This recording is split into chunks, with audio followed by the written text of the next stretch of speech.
As a liability advisor and faculty member of the National Institute of Financial Education, I wanted to take a few minutes to share some information to help you borrow smart. I'll start with a question. If what you thought to be true turned out not to be true, when would you want to know? Why focus on liability management and house wealth? Willie Sutton was a famous bank robber, and when asked why he robbed banks, he profoundly answered, because that is where the money is. For most Americans, our house is both our largest asset and our largest liability, so it is important to properly manage it for our big picture financial plans. The first step is to properly identify what those big picture plans are and what will affect them. So you need to identify any major future expenses. Are you going to help your kids with college, or maybe there's college on your own plans, weddings, home improvements, a major bucket list item that you should be saving for. Perhaps you see the care of aging parents in your future. You also want to identify your real estate goals, looking at a 3 to 5 year term of 5 to 10 years and 10 plus years. Future windfall predictions. Do you think there will be an inheritance coming your way, a career change, a promotion? And understand your financial philosophy in investing. Do you tend to be more conservative, more moderate, or more aggressive when you're going in your investing model? Also define your key objectives. Do you want to retire? If so, do you know your time frame? And do you know how much you will need to maintain that lifestyle to your life expectancy?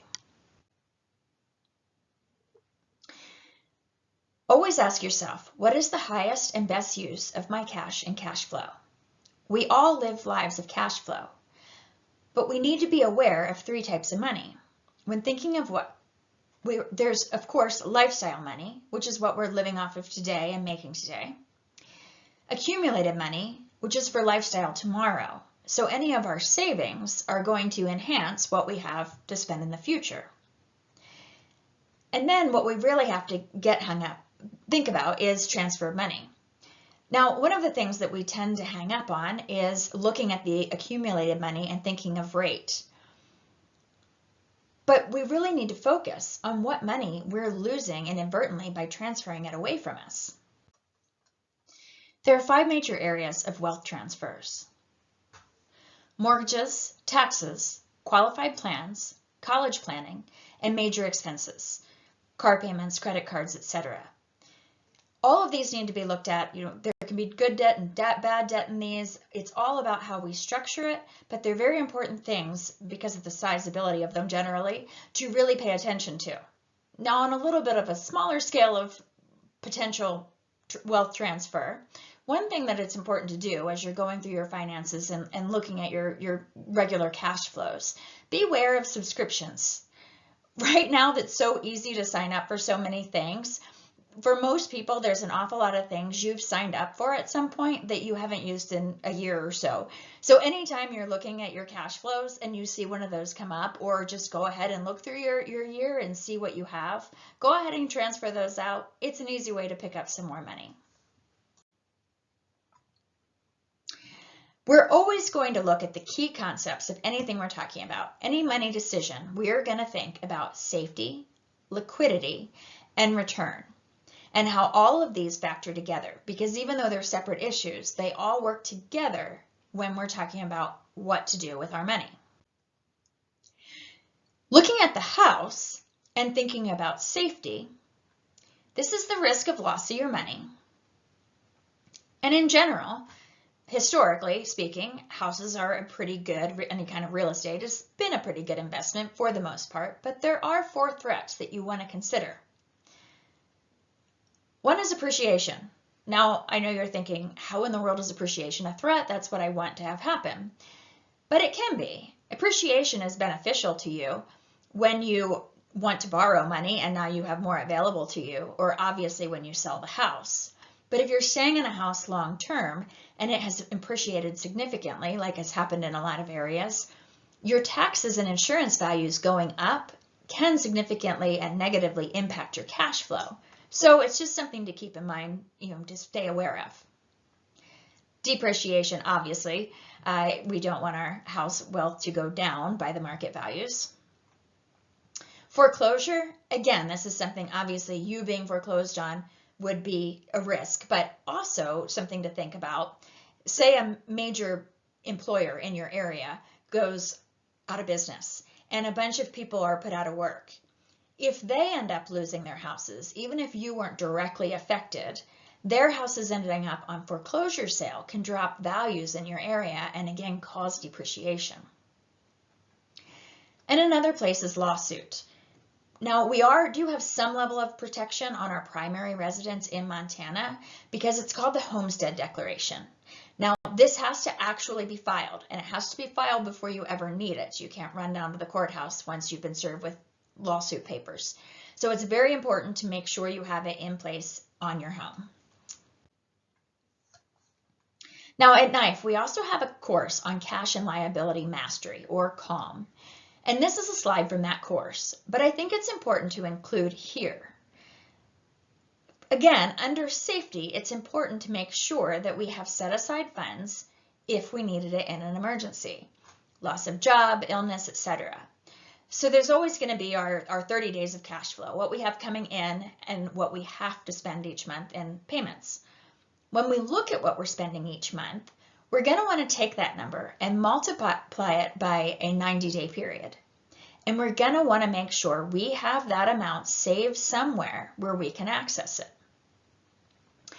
This is going to take us into our next thing about liquidity.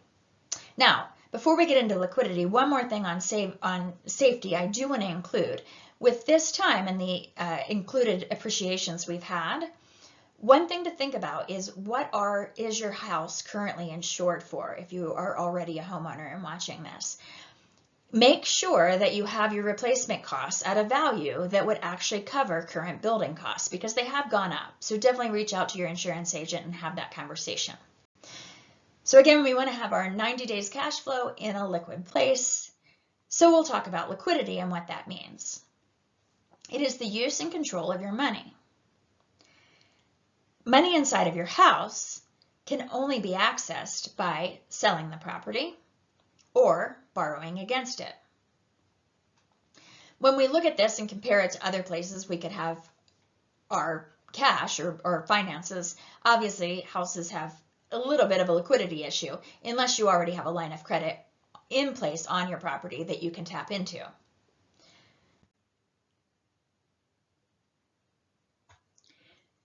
Then we'll look at return. Return is how the value of the house increases, the growth of your money over time. Money inside your house can only increase in two ways. Appreciation, which is market determined, or the principal, which is you.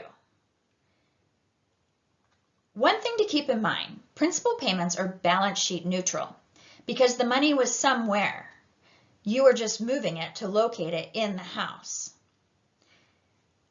When we look at the other things to take into consideration when looking at return, EPR is effective percentage rate, and we need to look at opportunity costs.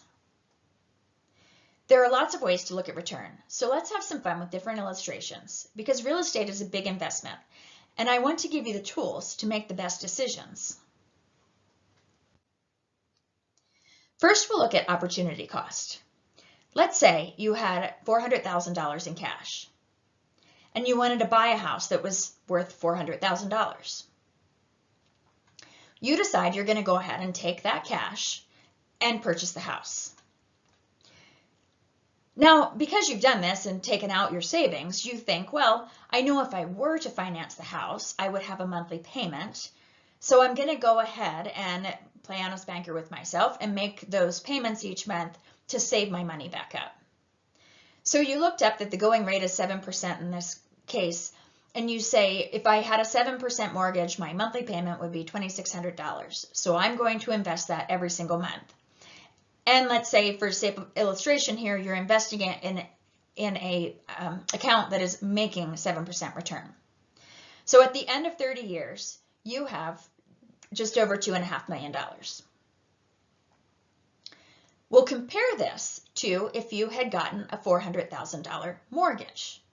Now again, the mortgage, this is balance sheet neutral. You have $400,000 on your asset column. If you pay cash to buy a house, then now you have a $400,000 asset, and that cash is now inside that asset. If you take out a $400,000 mortgage to pay for that house, you still have the $400,000 somewhere, and now you have a liability offsetting the asset. So again, cash flow, these two situations are the same. You're shelling out $2,600, whether you're putting it in an investment account or in this case, towards a mortgage. But in the second case, you kept that $400,000. So if you left it invested, again, we'll say 7%, how much do you have at the end of the time? $3.2 million. The difference is just over $500,000. So you might be wondering, where did that difference come from? And the explanation is the rule of 72. Basically, if you take the number 72 and divide it by the interest rate, it will tell you the number of years it will take for the investment to double. At a 7% rate, that would be 10 years. So over a 30-year period, you would have 3 doubles on that lump sum. This is thanks to the power of compound interest. Now this is another slide I've taken from our COM course. If you're a parent watching this, show this to your teenagers. I include it as a great illustration of the power of compound interest. All of these are invested at 10%. So Billy, who only invested $15,000 but started young, ends up with $1.6 million because he had almost 7 doubles over this time period. Susan invested $24,000 and Kim invested $117,000 of her own funds to get to $1.3 million versus Billy's $1.6 million. Again, just something that's here to kind of keep your mind on all of the different things you need to think about anytime you're making financial decisions. This will illustrate a little deeper the difference in appreciation and principal payments. If we use a conservative appreciation rate of 4%, at the end of 30 years, the $400,000 house is now worth close to $1.3 million. But it started as a $400,000 asset that you had to buy, whether you paid cash or mortgaged it. So the ending value of the property may be $1.3 million, but the actual appreciation is $897,000. The other thing to understand here is the market dictates how the house appreciates, so it will appreciate the same way if you paid cash for it or mortgaged the entire thing. We also want to look at the impact on your cash flow when making decisions around what to do with your money. This holds true if you find yourself with additional monthly income or if you get a large lump sum windfall. Continuing with our illustration, if you first got a 30-year mortgage and felt you could pay an extra $250 a month to the principal, you would have the house paid off in 23 years, saving you close to 7 years of mortgage payments. If you would have invested that $250 a month, again using the 7% rate for illustration, you would have a paid off house at the end of 30 years and an investment account of $305,000. Now, deciding which of these is better to do depends on every person's situation. And of course, the actual rate you have on the mortgage and the potential investment account needs to be factored in. To make decisions, you would also want to consider the liquidity and the safety question of where you're putting your money. I put this here to show the math and all that should go into decision-making around financing. When making borrowing decisions, we also want to look at what will end up being the effective percentage rate. If you are a person who itemizes your taxes, your EPR will have to be calculated based off of what the line itemization offset of your taxes. If you take the standard deduction and you have a 4% mortgage in place, then that means any extra payment you make would save 4%. And of course, anything you take out on that mortgage costs you 4%. But in this situation, we always need to consider the liability asset gap. So if you pay down a 7% debt, you're saving 7%, but you had to use money to pay it down. If the money you used to pay it down was making 5%, then you only actually saved 2%. On the flip side, if you pay down a 5% debt, you save 5%. But if the money you used to pay that down was making 7%, then you actually lost 2%. As both a mortgage and a liability advisor, I know the importance of helping people to map out their big picture goals, follow their cash flow, and identify the highest and best use of their funds. If you want more information or want to go through your situation, please feel free to contact me. I'd love to talk to you.